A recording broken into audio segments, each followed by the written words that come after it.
Good gaming champions. Welcome back to another episode of Industry News. Today we've got Shay with me.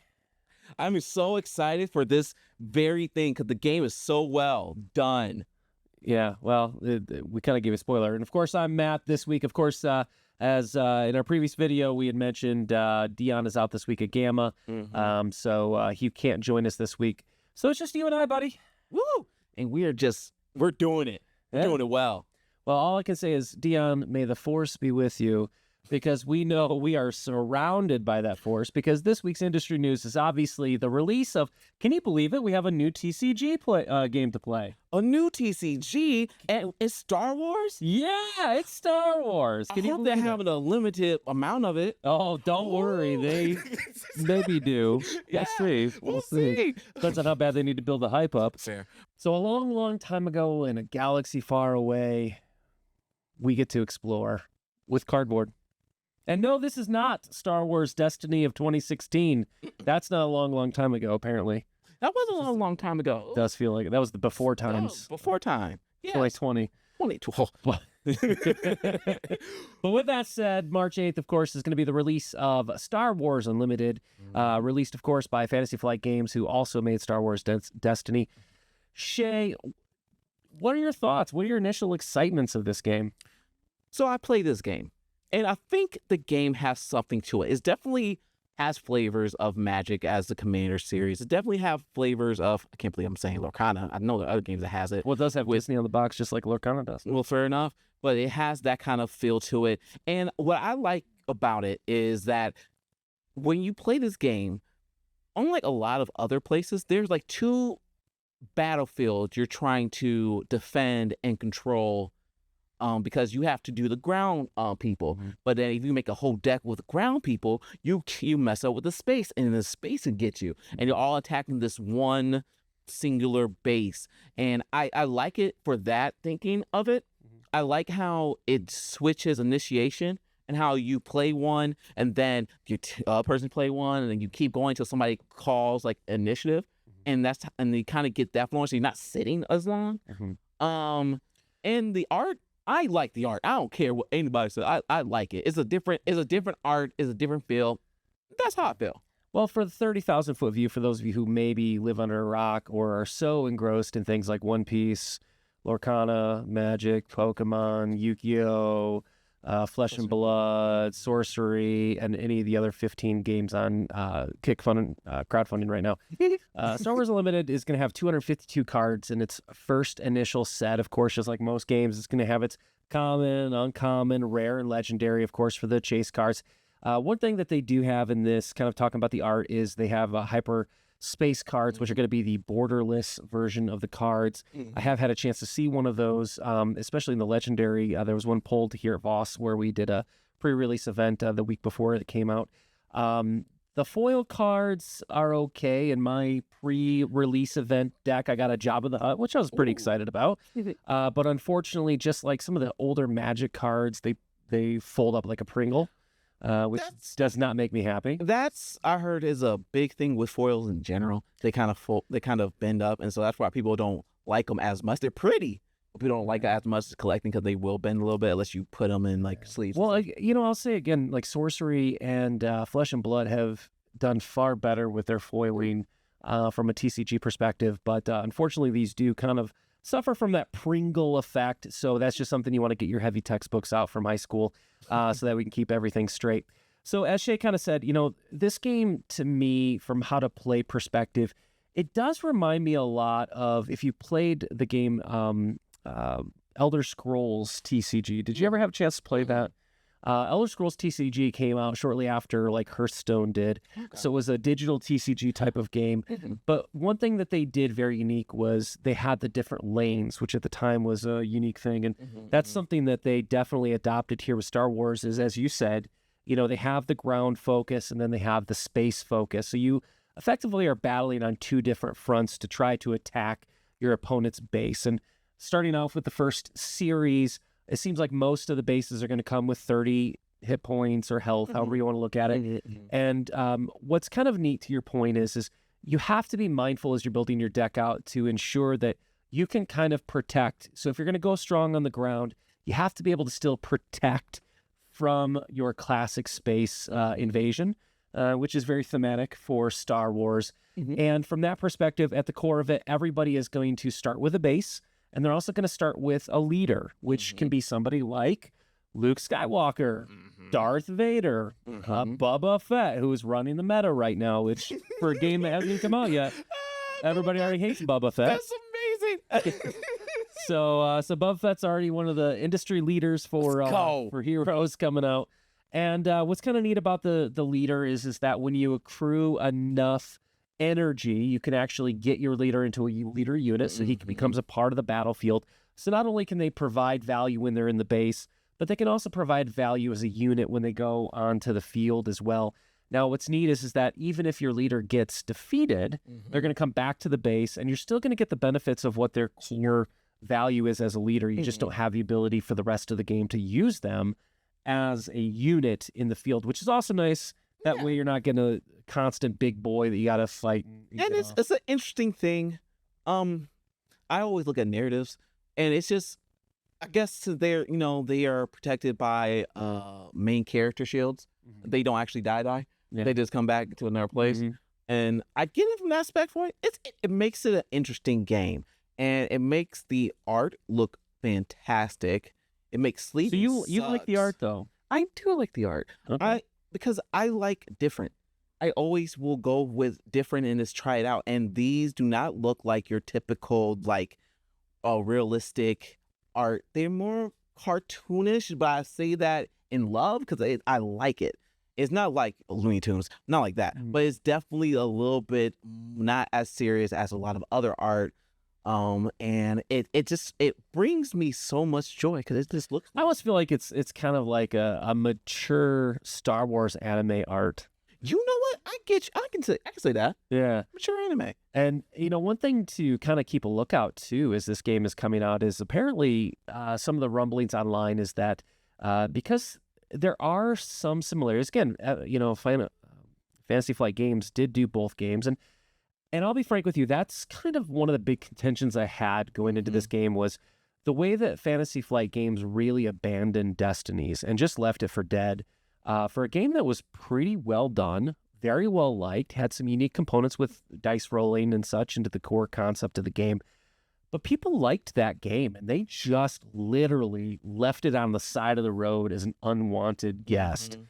And I can't tell you, I got to be honest, at Gen Con, I actually had very little interest in even trying this last year because I was just like, no, like you kind of screwed me over once already with Destinies. Like, how can I have any promise that you're not going to hurt my heart again with this one? So I'm going to invest money in, and then you're just going to leave me off alone with all these cards in a game that's dead. And I think that is a good worry to have. They seem like they have the backing for it. They seem like they already told us how many sets they already have done. I believe they sell that already. Yeah. So they have their footing in it. It's going to be, and almost like all these TCGs that are popping up, it's going to have enough of a fan base for them to keep printing it because they're a business. And though, I don't know about Destinies, I never played it. But I think that was it. I think they just didn't have that enough of a core people to play it. They have their loyals, but they didn't have their whales. You know what I mean? Yeah. And so hopefully, because people are loving this, and I'm hoping for all the Star Wars fans, I'm hoping this is y'all thing. I'm hoping this. I see it. I see the potential. Well, and like most TCGs, of course, we want to remind you not to get too overzealous with the prices of cards because, as we all know, there's going to be a lot of pumping and dumping at the beginning of every product cycle. And this TCGs are, of course, the most notorious of this. So we want to caution you, don't spend too much on initial cards because prices will drop. And one thing to kind of keep your eye out, I was kind of getting to this and I sidetracked myself. It happens. But one of the little things going on online is that people are trying to manipulate and take advantage of people's lack of knowledge of this game. In fact, we've heard rumors that, people are taking old Destiny cards, slapping a new judge stamp on it, and then selling them for hundreds of dollars as if it's some magic card.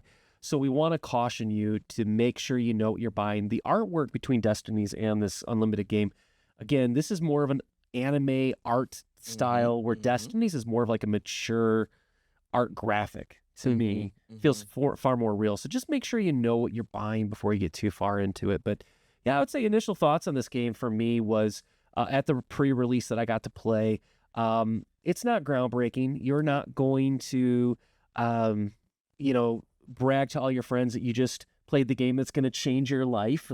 I think it's a fun game that has a lot of potential. I love the dual lanes. I love being able to kind of focus on one lane while defending on the other. I love the leaders and their abilities that can come into play. One thing I didn't like, Jay, I got to say this. One thing I thought was super, I just don't like is you can actually, so in this game, you can shield. Just like most games, you can create a shield, which effectively eliminates any damage, no matter how much it is, for at least one attack. But this game, you can actually put multi-stacks of a shield on the same card. So in theory, you could have 2 or 3 shields on one card. So effectively, that card would have to get hit 3 separate times before it would ever take damage. And I think, and I don't know all the cards, so I can't tell you, but I'm pretty sure they have a mechanic to bounce. So I think that's what you kind of got to fight with. If they have somebody who has a whole bunch of shield, and they use a lot of energy to get them in. You do an energy to bounce the card back into their hand, and so all those shields are gone. And then so that's kind of how you gotta play it. But yeah, I can see how that's annoying. And hopefully they have counter plays like that to really help you get away with that. I know that like Darth Vader was annoying to play against because he could hit not only a shield but shoot at the same time. So he always, like, I believe that's how it works. You knocked out a shield and then you hit their base, and it's like, it was annoying. So there's going to be different, again, don't know all the cards. It's going to, they'll have to have different synergies to kind of weigh out that. So yeah, I kind of hoped that Palpatine would have one of those, since there was like a lightning effect that, he can hit up to 6 targets as you want to apply the damage. And I kind of hoped it would be like 1, 1, 1, 1, 1, and in theory, kind of pinging through the shields. But yeah, the other thing that I'd like to see in the game that probably will come with other sets. Again, this is just a limitation of only 252 cards.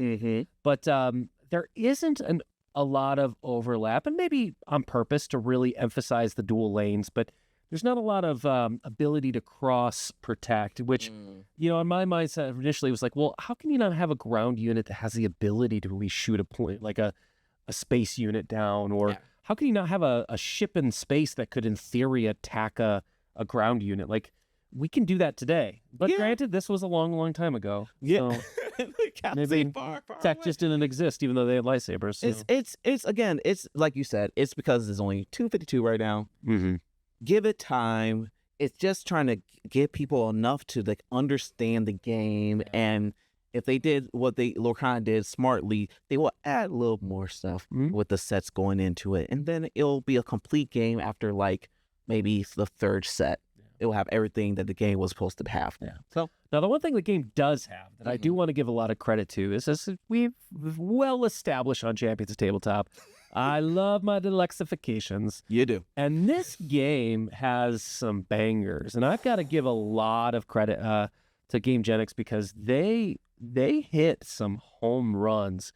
And, I'm not going to expect you to see this in depth, but if you get a chance to see these deck boxes that were created specifically for Star Wars Unlimited, we all know GameGenix has the amazing magnetic system that easily pops on and, allows for your cards to stay. But one of the beauties that they did was with your leaders, they make it wonderful, because you can actually put your leader cards right in the front. And now you have your leader card, you take it right out.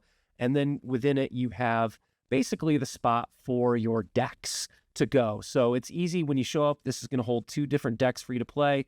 You say, hey, I want my Luke Skywalker set. And boom, you take it right out of here. There's your cards. You're ready to go. And so then what's also neat is you just unlock this, and boom, there you go. Well, boom, there you go. Don't tell Dion I just did that. But then you do that, and right there you go is your base that sits right there. So they really did a phenomenal job with creating this deck box And Shay, what are your thoughts of this? I know you kind of saw this and got excited. I right? did. Like, I love shiny, and if you look into the box and look at the details of it, they definitely, all the text on it is all shiny. I love the way that this looks. I would hate that is I would want it in different colors because I can see this getting dirty really quickly. Yeah. But Well, mine, I got mine, and mine was red, but I know they have red, black, green, Okay. blue, yellow, but this is nice, white. though. Yeah, this is nice. I just personally, I wouldn't trust it. Yeah, I'm one of those, like, I love the color white, but it's the dumbest color for me to get because I can't keep it clean. It could be a shirt, it could be pants, it could be shoes, it doesn't matter. Right.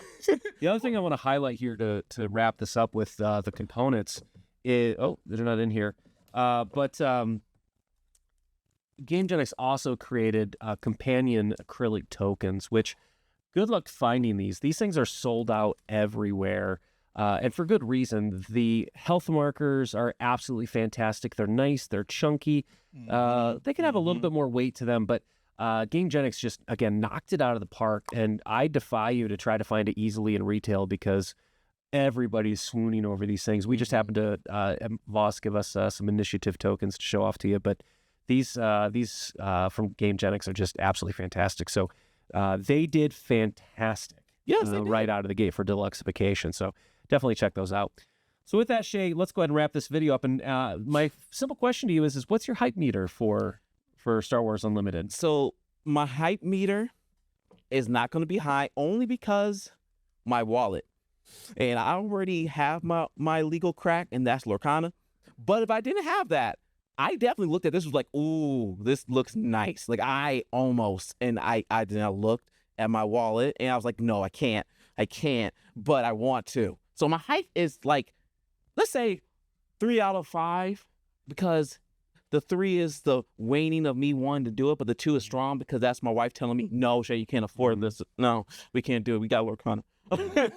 Yeah, I would say I always like to use a professional 10-point scale, but I would give this one maybe about a 7.7 on the scale, only because to me, I think it's fun and it's exciting, but my worry is staying power. At what point does it kind of just blend in with the other TCGs?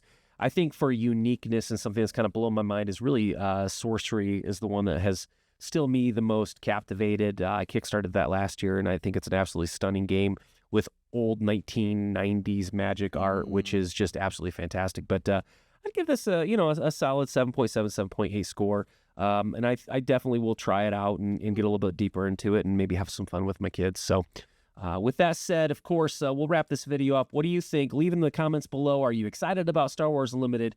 Do you already have your 2-player starter decks? If you don't, make sure to check out Voss Media online. They'll definitely have some for you available. Or your local LGS, right? Local game store? Yes. Yeah, absolutely. There you go. Attaboy. And so with that, we'll wrap up today. Of course, with Champions of Tabletop, this is Matt and Shay signing off. And remember, champions never stop playing.